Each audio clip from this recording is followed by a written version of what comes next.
Welcome back, everybody. We're going to be diving deep into something pretty cool today. No-code IT jobs that, get this, also come with high salaries. Really fascinating stuff. Yeah, it really is. So we've got some research here, Mm-hmm. and basically we want to explore this whole trend. I mean, you hear about no-code and low-code, and it seems like it's changing things up big time. Absolutely. So what do you think? Like, is it really opening up tech to, like, everyone? I mean, you don't have to be a coding whiz anymore, right?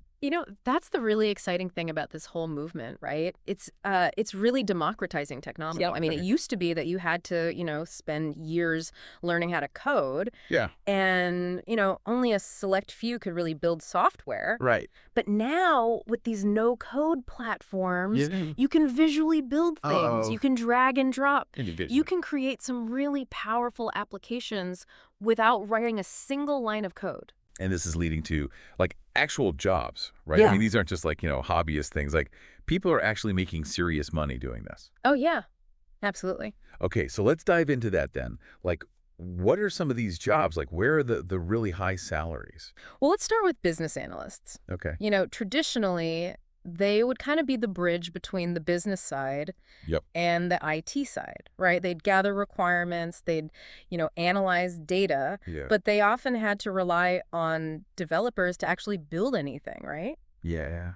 Now, with no-code platforms, Hmm. business analysts can build prototypes themselves. Wow. They can automate workflows, they can even do data analysis, No kidding. all without, needing a developer to help them. So they're like kind of like mini developers in a way. Yeah, they're gaining a lot of those skills. That's really interesting. And that's making them, super valuable in the job market. All right, because they can kind of speak both languages, right?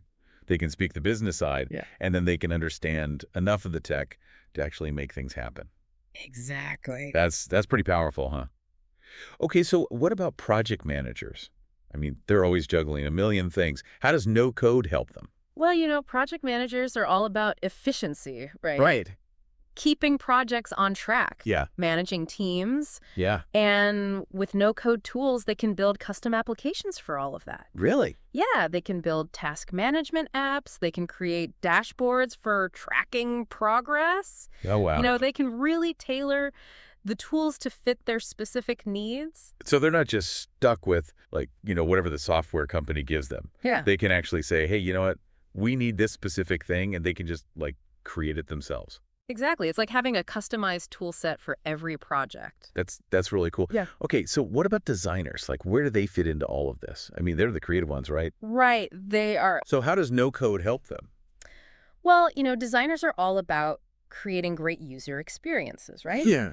And no-code tools let them do that without needing to know how to code. Really? Yeah. There are platforms like Webflow, for example. Okay, I've heard of Webflow. Yeah. It's like you can design websites visually, right? Exactly. It's drag and drop and all that. Yeah, it's super popular with designers. Especially the ones who maybe, like, don't love code so much. Yeah, They exactly. can just focus on the creative side. Right. Okay, so we've talked about business analysts, project managers, designers. I mean, that's a pretty wide range of jobs. But, like, what are the skills that someone would actually need to, really thrive in these roles? Is it really just, like, pointing and clicking? Or is there more to it? Well, it's definitely more than just pointing and clicking. Okay. I mean, you still need to understand how businesses work. Right. You need to have that analytical thinking. Yeah. You need to be able to solve problems, come up with creative solutions. So it's really, like, that problem-solving mindset is crucial. Absolutely. Okay, what else? What else is important? Well, communication, Okay. collaboration. Mhm. You're going to be working with stakeholders. You're going to be explaining technical concepts to people who maybe don't understand them. Right. So being able to communicate effectively is really, really important. Makes sense. Okay, so for someone who's listening to this and they're like, wow, this is amazing. I want to get into this, but I don't even know where to start. What advice would you give them? Well, the great thing is there are tons of resources available online. Okay. Find a platform that interests you, whether it's Webflow or Airtable or Zapier or whatever. Mm-hmm. Dive into tutorials, read the documentation, join community forums. So basically just, like, get your hands dirty, start playing around with it. Exactly. The best way to learn is by doing.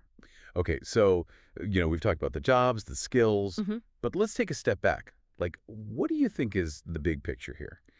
How is no code changing things? Well, one of the most exciting things is this rise of what they call Citizen developers. Citizen developers. Okay, Yeah. what does that mean? It means that people who aren't necessarily, trained developers, Yeah. they're within organizations, Yeah. and they're using no-code tools to build solutions, to automate things, to drive innovation. So basically, it's giving people who maybe wouldn't have had those opportunities before Right. a chance to really, like, step up and make things happen. Exactly. It's empowering people to solve problems at a grassroots level. That's pretty cool. And where do you see this going in the future? Like, as these no-code platforms get even more powerful, Yeah. what do you think is going to happen?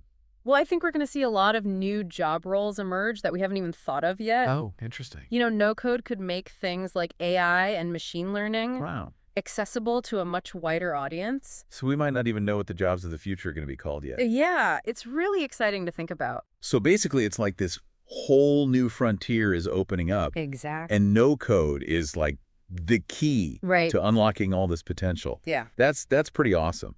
Okay, so to wrap things up, it sounds like no code is not just about like making technology easier to use. It's really about empowering people, fostering innovation, Mm. and like changing the way we work and create things. Absolutely. It's a really fundamental shift. Yeah, no kidding. So as we finish up here, what's something that you want our listeners to like really think about? Like what's a thought-provoking question that we can leave them with? Well, how about this? As no-code platforms become more powerful, how might they reshape the way we solve problems, not just in the tech world, but in every aspect of our lives? Wow, that's a good one. I mean, we've talked about business, we've talked about, project management design, but it sounds like this could really go way beyond that. Yeah, the potential is limitless. That's a great thought to leave us with. Thanks for joining us today. It's been really, really insightful. I think we've all learned a lot about the power of no code. It's been a pleasure. And for our listeners, keep exploring, keep learning, and who knows, maybe you'll be the one creating the next big thing with no code. Absolutely. The future is yours to build. That's it for this deep dive, folks. We'll catch you next time.